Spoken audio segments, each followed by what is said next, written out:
Well, hi, everybody, and welcome to another one of our Perceptual Style Coaches Spotlight interviews. And today we have Connie Golds, and I've known Connie for years, actually. That's pretty fun. I like that. And so let me first read her official bio, and then we'll get chatting.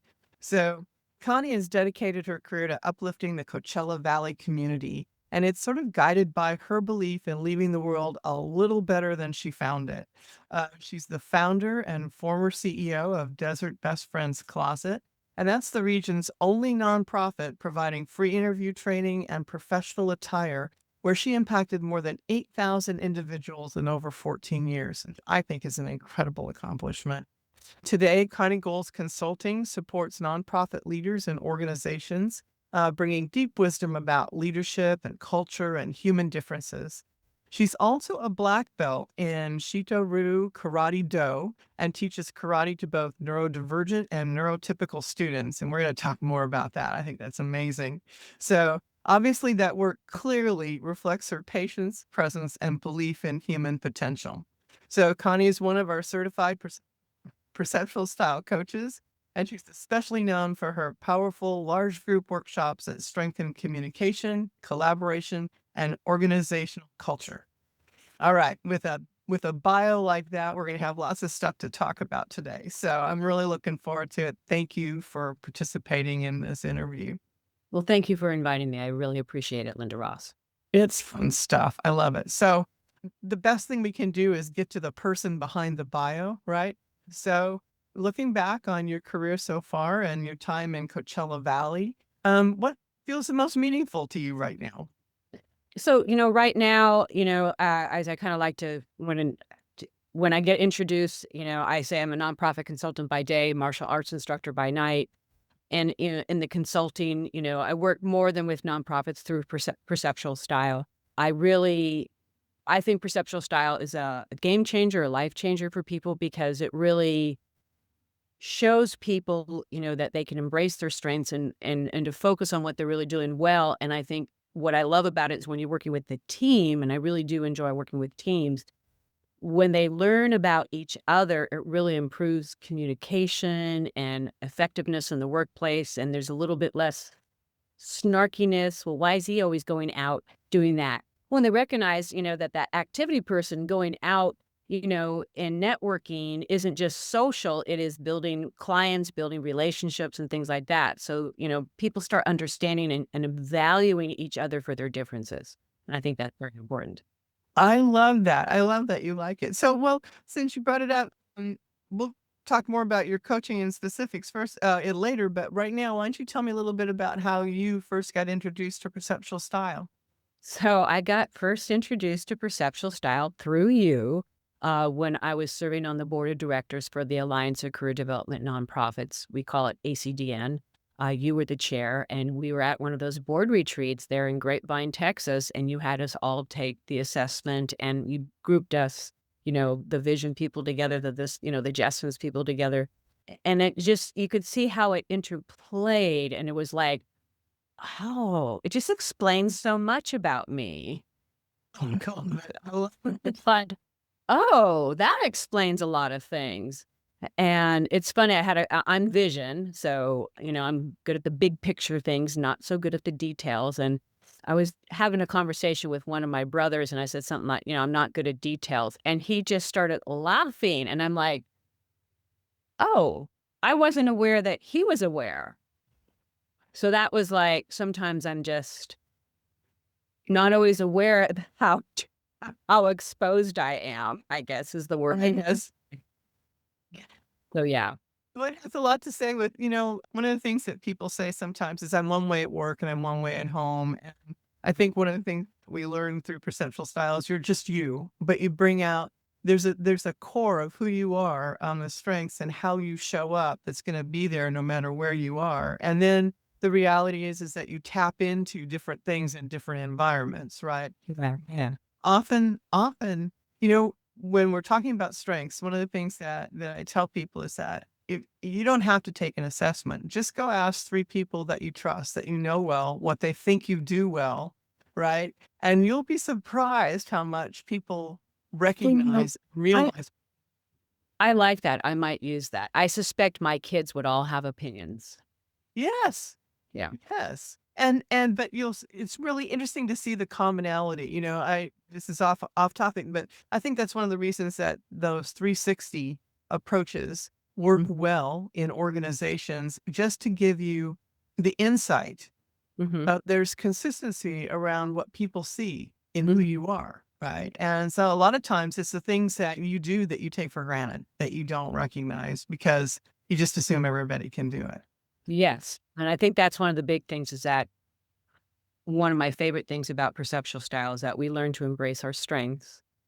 And I think as a culture, I mean, I don't know about outside the United States, but in America, United States, from the time you're in kindergarten, you'll get the parent teacher conference and like, this is what your child does well, but here's the things your child needs to improve on. And we're always focusing so much on what we need to improve on. And I'm not saying that we shouldn't be better at whatever, but I think sometimes our culture really doesn't want to acknowledge or celebrate that which we do well.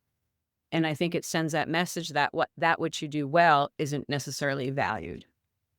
I think you're right. I really believe there's a lot of that, and I think that, um, it's easier to talk about what you need to improve sometimes, and the other thing I think that plays into that is we also, in our culture, to the most part, don't like people who brag. Yes, We judge on that. women, Women and who I think brag, it is right. more gender specific. We're supposed to be humble. We're not supposed to brag. We're supposed to be a little meek. Not me. Exactly, and sometimes that's been drilled in so much that just recognizing what you do well seems like a little braggadocious, and people will step back from it. Doesn't mean you have to go buy a neon sign and wear it. Like, I'm really good. Sure, you can live your strengths without broadcasting them, but you need to own them first, right? Exactly. I love it, I love it. So, how does being vision show up in your coaching? So, the way that vision shows up in my coaching is that I am naturally rather optimistic. And I'm very much open to the possibilities, and I get very excited, like, "You could do this, this is," and I'm also aware that that openness and that optimism is very engaging for some people, but challenging to peoples of other styles. So I have to sometimes tone down a little bit my optimism, and because I see some people, it's a challenge for them. It's important to me that the clients feel understood and respected and in supportive ways that resonate with their own style. I love that. So if I walked into one of your workshops, what would it feel like? I think first it would feel fun. It's not heavy. And even though I'm vision, I know I have a lot of activity in me. So I often like to tell stories. I've had people question, "Are you sure you're not activity?" I'm pretty sure I'm vision. It's pretty resonates with me. But I think when it's a large workshop, I like to group each style together and have them interact. And what's the best thing about being adjustments? What's the best thing about being methods? Because I want them to own it and to be proud of it and recognize that we're really going to celebrate that which maybe they had to learn to downplay it a little bit. And Yeah. and I think that that's what's really important. And I think they come away feeling really seen, maybe seen for the first time and valued for that which they do differently than, and I've learned to respect, not good at the details. And I've learned to respect those people who are really good at details and try to learn from them so I can do a little bit better job because I cannot not do details. Right, right. Secretly, I wish I could avoid that. Not the truth. But it puts it in perspective when you know something's not a natural strength. You can still, like we say, acquire skills. You can get really, really good at them, but you pay a price. Yeah. And if you're not good at details, then you have to plan and you have to Yes. set aside time for it, and And you I have to have be I call it focused. recovery time afterwards too. Oh, right. That's true. I need recovery time. I like that. I like recovery time. That's a really cool idea. And so, when we were talking about the workshops and stuff, so I know you like working with teams, but you also do individual coaching, and I think you have a specialty in that area too, don't you? Yes, I am now a certified coach, so I can do the recognized strength profile. And I had a client this past summer, who was really looking at making a career change. And and I promised him that I can't tell you what job you should go for, but we looked at things that he should look at. And even though he really wanted a job where he was going to make more money, I said, he was activity. And I said, if you have a job where you're just sitting behind a desk doing, filling out reports and doing worksheets and spreadsheets and things like that, is the money going to be worth it? Because you're going to be very miserable. And at what point, that's the trap of money sometimes. At what brought the cost going to be really worth it? And he really had a lot of aha moments, and it really kind of taught him that he needed to look at things differently. And it turned out he ended up keeping his job, not making a career change, but setting up some boundaries within the job and getting like an assistant so that he wasn't so taxed. So he had the ability to be out on the floor, interacting and working with people and doing that and the trainings that he really loved, and a little bit less time behind on the spreadsheets and the computers. And so they really sort of almost accommodated him. And that really, it's worked out really well for him.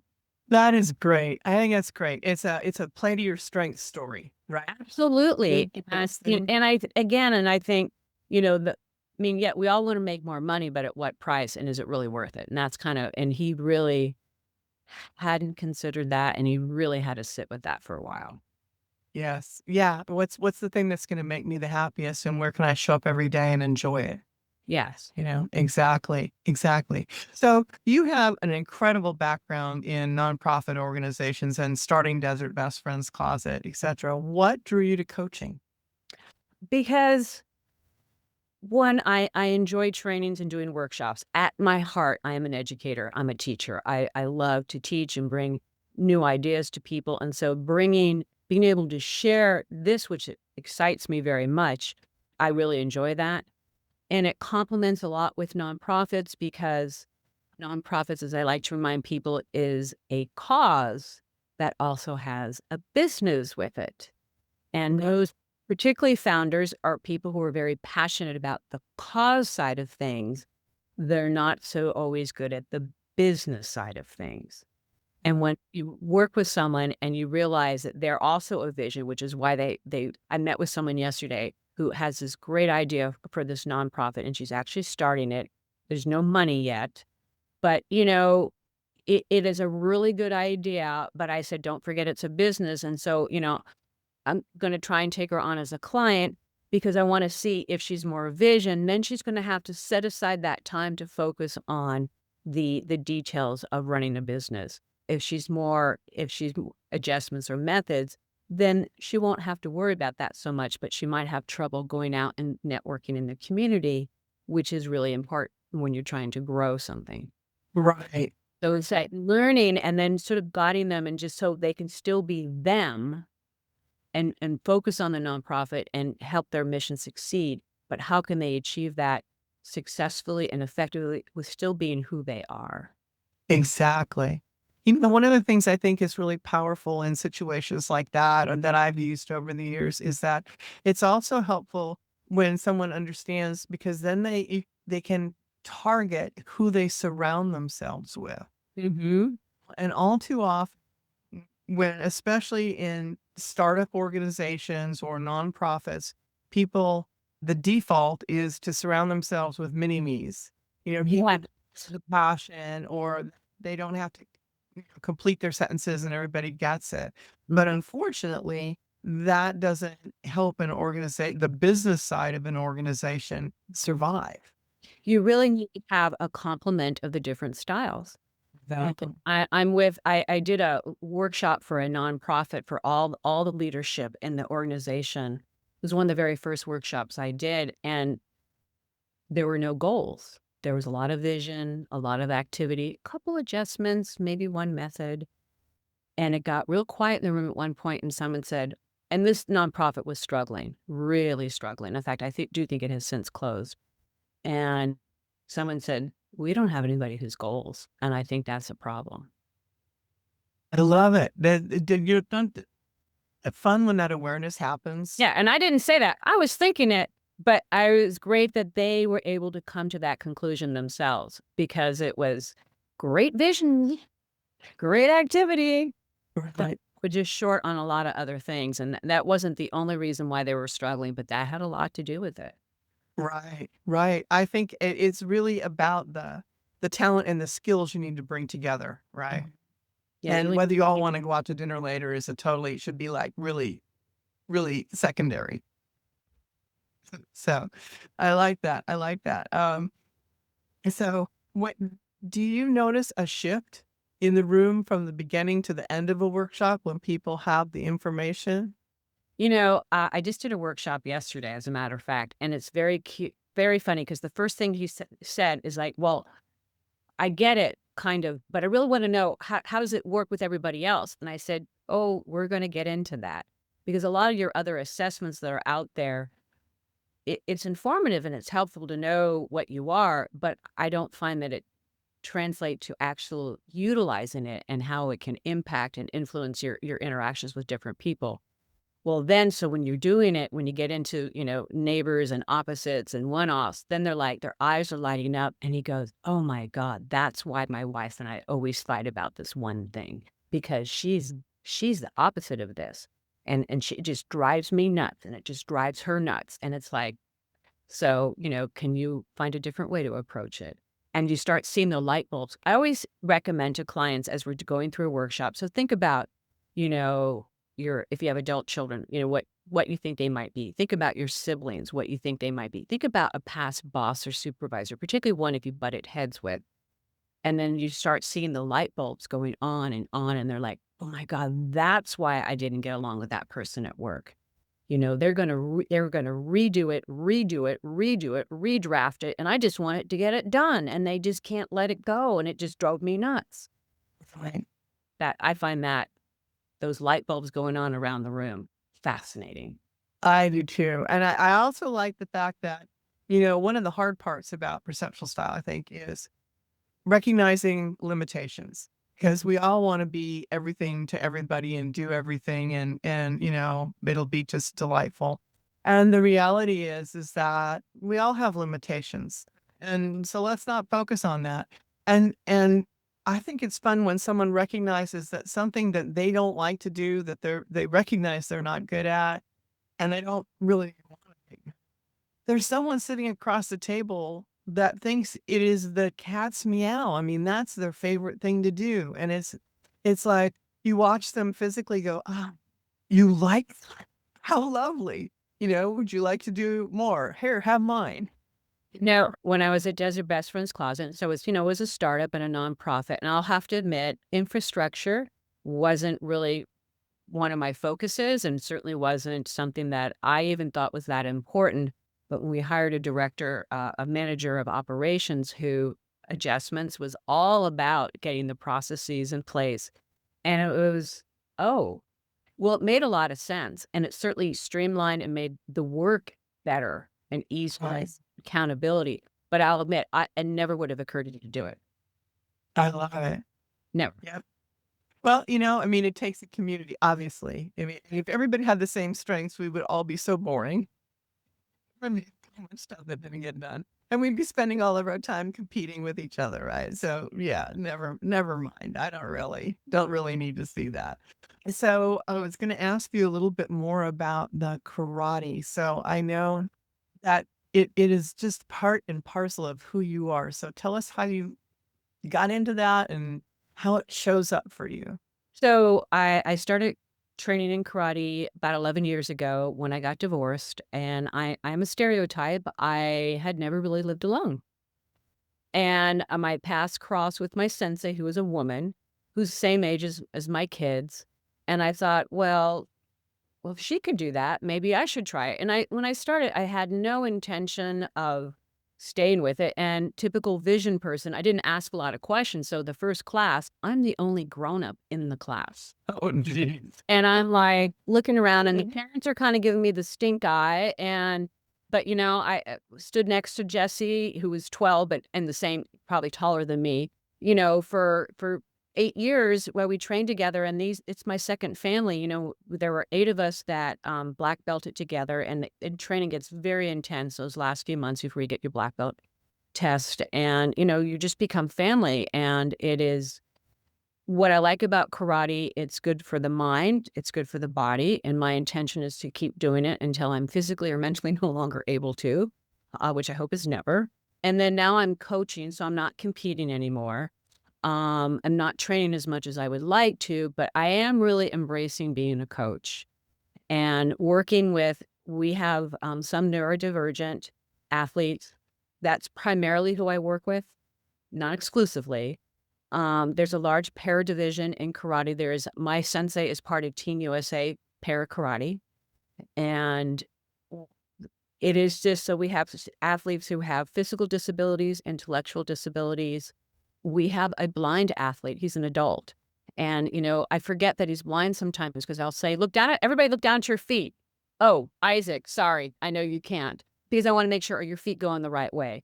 Um, and working with the students who have autism, you really see them start to shine. And last year, we brought about 17 athletes to the US Karate Open, which is an international tournament it was in Las Vegas last year. And seeing our athletes get up on the stage wearing a US flag as they get their medals, I mean, and their parents were just, I mean, there's tears. Everyone's crying because, they never thought their kid would get this. And it did. Mhm. And we also work with some sexual abuse survivors. There is a program here in the Coachella Valley, the Barbara Sinatra Children's Center, who works with children who have been traumatized or abused. And I've seen in real life girls who start off with their hair all in their face trying to hide because they're victims. And then they start pulling their hair back, standing up taller, and now they become warriors.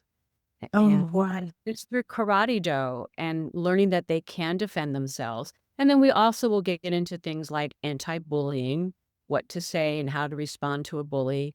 And, we're not encouraging anyone to fight, but that you use their words. And it's very empowering. And there's some of the kids that are just so sweet. And we have a tournament coming up next month that we're hosting. It will probably be the largest para karate tournament possibly in the country.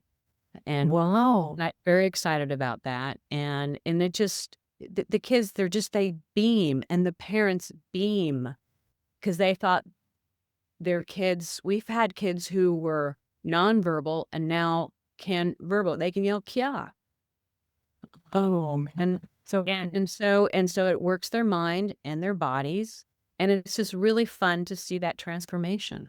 Yes, exactly, exactly. So, I think you have a motto, don't you, for Yes, it's not necessarily original.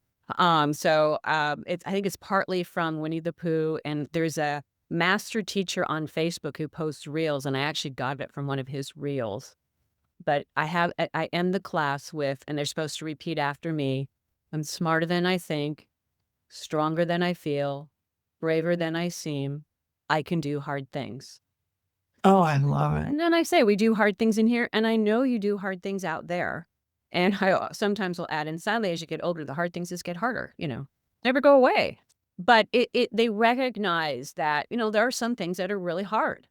And sometimes they will complain or whine about it. And I said, "Well, we do hard things in here. And do all your friends take karate?" "Well, no." I said, "Because some people don't want to do hard things. They only want to do the easy things." So, I love it. So, I mean, you're very passionate about it, which is so cool. And how do you think it influences how you coach? well, it's the same thing as that, you learn to meet people where they are.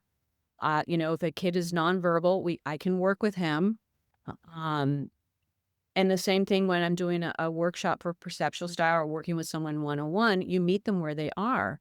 And that this can be hard, but we can do hard things. And to really embrace and changing that mindset, which for some people is really hard, particularly when that you have to do it this way, or had a boss, you have to do it this way. Learning it hopefully frees them up and lets them feel that they can really be who they are, and Right. forced to conform where it doesn't feel right.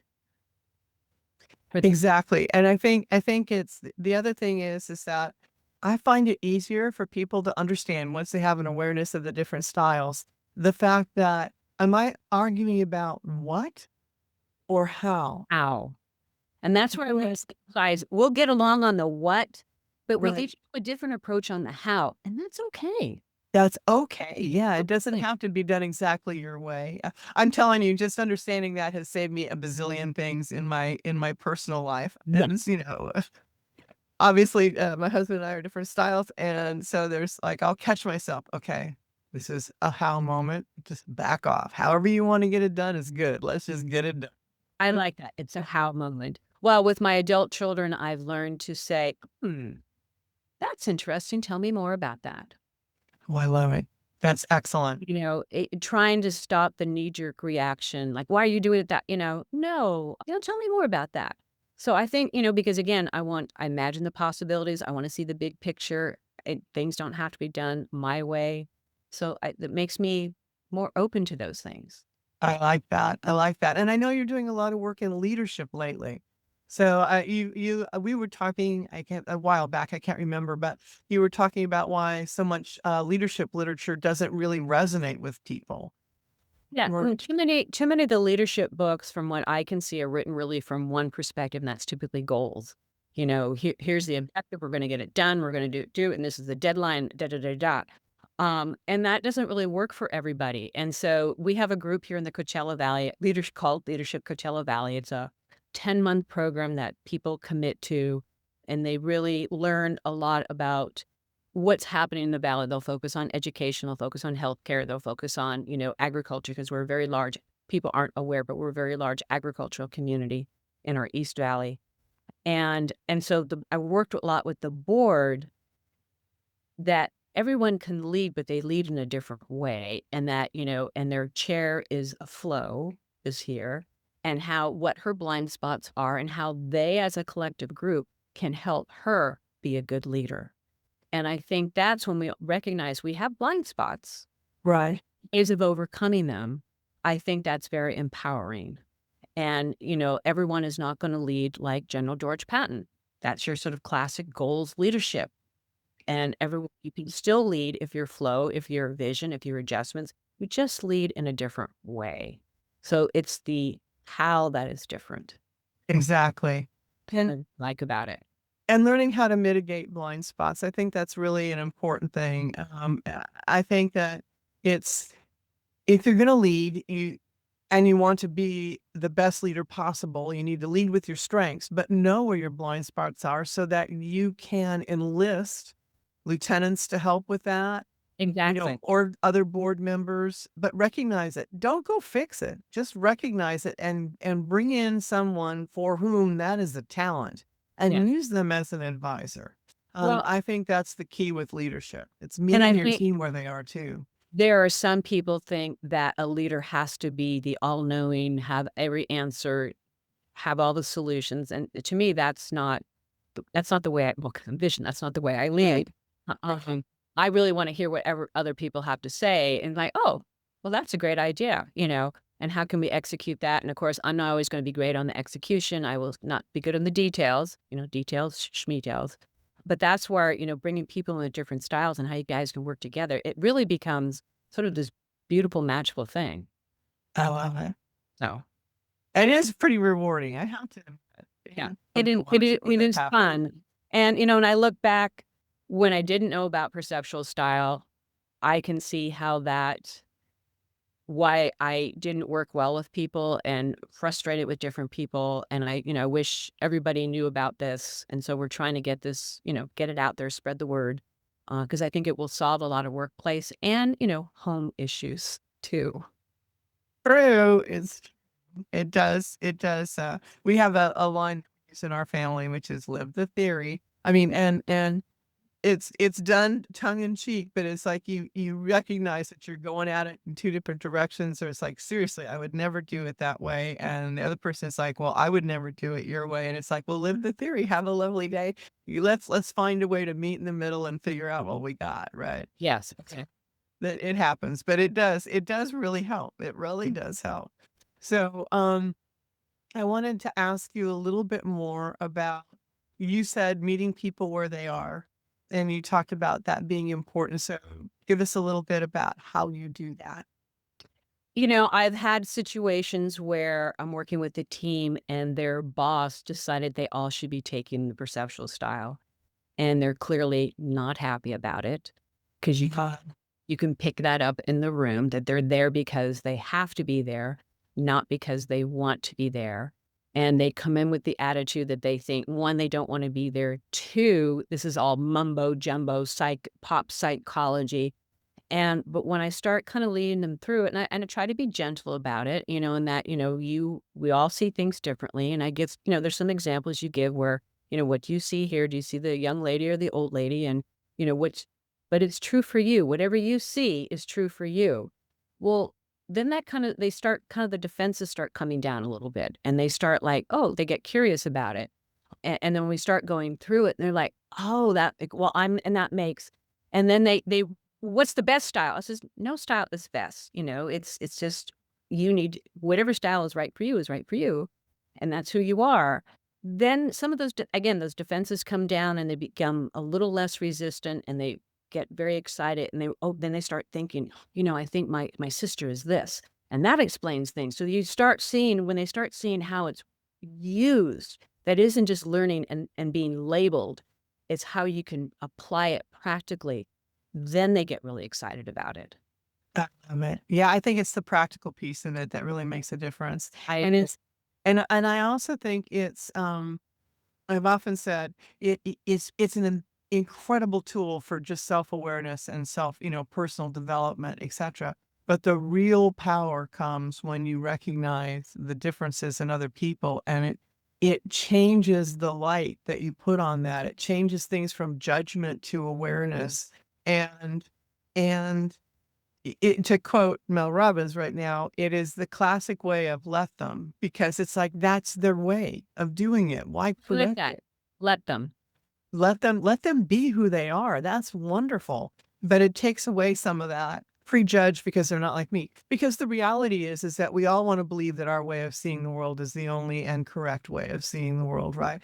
And so once you realize there are other ways and they're just as valid, it's kind of like, oh, okay, cool. Takes the burden off of me from having to see it on behalf of everyone else. And you can start seeing differences as advantages for those other people. Yeah, I like it a lot. I know there were two things you wanted to make sure that we talked about today. I know one of them was about virtual training. Yes, I am based in the Coachella Valley, which if you're somewhere else in the country, Coachella Valley is in Southern California, eastern Riverside County. We're about 2 hours plus, depending on traffic from Los Angeles. But so, I'm not local to everybody, but we can do trainings virtually on the internet. They work really well, whether it's one-on-one or with groups, it works very well. And I find those, I mean, ideally I love in person, but virtual does work really well and it can be very successful. I like it. I like it. And I think one of the things the pandemic did for us is people are embracing virtual more than they ever were Yeah. willing to prior to that. I Yes, mean, I agree. Well, we all learned how to Zoom. So yes, exactly, exactly. The other thing you wanted to talk about was affordability. a lot of, programs like this or individual or group coaching, are, $5,000, $10,000. My prices aren't that high. I have special prices for nonprofits. It's more affordable than people think. And if someone would approach me and they really wanted to work with me, but they're really on a tight budget, again, coming from the nonprofit sector, I talk about plan A, what we want to do, but plan B, what we can afford to do. So I am the queen of plan B. And if I was just telling one of my clients, and if you have something you want to do, but you can't fit, you can't afford it, let me know because I can probably come up with a way of figuring out how to do it on the cheap. I mean, I'm the gal I built dressing rooms out of PVC pipes. Now, I'll admit to an outsider, they probably looked awful, but I was so proud of those dressing rooms with the curtains that we hung. And I mean, I was so proud of them because I did it what I could afford to do. So, Yes. work with, people are afraid to ask. eh, Contact me and work with me. I'll figure out how we can do it within your budget. I love that. I think it's great. Well, and it's also part of, who you are, of leaving things a little bit better than, and it's the drive to make a difference, to add value, to help people. So I really About the money, I mean, money is important, but it isn't always about the money. no, it isn't, especially in this line of work, right? Yes. Uh, Well, and nonprofits too. Yeah. exactly. In nonprofits and in just helping people be more of who they can be. So if this is always a stumper, if you only had one thing that you wished every leader in the world knew, what would it be? The one thing I think is that they don't always have to have the answers, I love it. and they should listen more than talk. I like it. I like that a lot. I like it a lot. Well, Connie, I love having you as part of the Perceptual Style Coach family. You're incredibly active in all of our continuing education, which makes it more fun for us. I have to tell you that is really a bit from a standpoint. But I mostly it's because of how you show up in the world, and you're Thank truly an enjoyable person. I love your clarity and deep respect for individual differences. It shines through in what you do, from the karate to the coaching to your own nonprofit work. So anybody who wants to know more about Connie and how to get in touch with her, we'll have links to her website and her Substack included below. So you can reach out to her at any time. And Connie, thank you for being our spotlight person thank for you. the day. Thank you so much for this opportunity, Lynda-Ross. I love it. Talk to you later.